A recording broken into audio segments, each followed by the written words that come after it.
ప్రభుత్వ అతిథి గృహం ఉండగా ప్రైవేట్ హోటల్స్లో ఏర్పాట్లెందుకు? రాష్ట్రపతి పర్యటన ఏర్పాట్లపై బొత్స కీలక వ్యాఖ్యలు. తాడిపత్రిలో ప్రజాస్వామ్యం ఖూనీ అయింది. దాడులు దౌర్జన్యాలే లక్ష్యంగా జేసీ ప్రభాకర్ రెడ్డి రెచ్చిపోతున్నాడు. 2 ఏళ్లలో కూటమి ప్రభుత్వం చేసిందేమీ లేదన్న పెద్దారెడ్డి. ఆర్టీసీ ప్రైవేటీకరణకు వ్యతిరేకంగా ఇకపై ఉద్యమం మరింత ఉధృతం. 2వ దశ ఉద్యమ కార్యాచరణను ప్రకటించిన ఏపీ పీటీడీ. ముద్రగడ పద్మనాభం ఆరోగ్యం మెరుగుపడాలని రాజమండ్రిలో పూజలు. మృత్యుంజయ హోమం నిర్వహించిన జకంపూడి రాజా. కాసేపట్లో నల్గొండ జిల్లాకు సీఎం రేవంత్. కనగల్లో రోడ్లకు శంకుస్థాపన, నల్గొండలో భారీ బహిరంగ సభ. హనుమకొండలో పివి నరసింహారావు జయంతి వేడుకలు. నివాళులర్పించిన ఎమ్మెల్యే నాయని రాజేందర్ రెడ్డి తెలుగు జాతి కీర్తిని విశ్వవ్యాప్తం చేశారని కొనియాడిన నేతలు.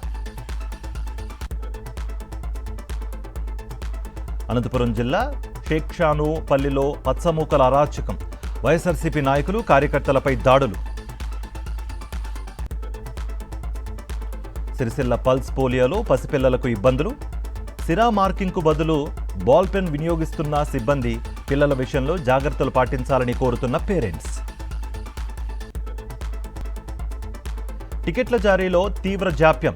టీటీడీ తీరుపై భక్తుల ఆగ్రహం. ఆహారం, నీళ్లు కూడా ఇవ్వడం లేదని ఆవేదన.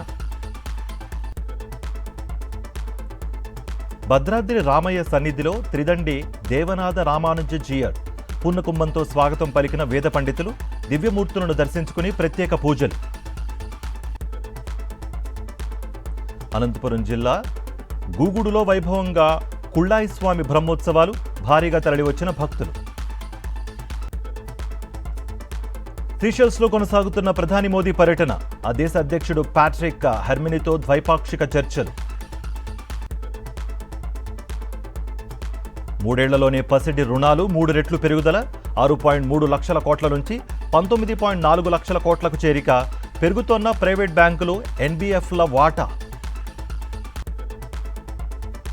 భారత్ వర్సెస్ ఐర్లాండ్ ఇవాళ రాత్రి బెల్ఫాస్ట్లో 2వ T20 ఫైట్.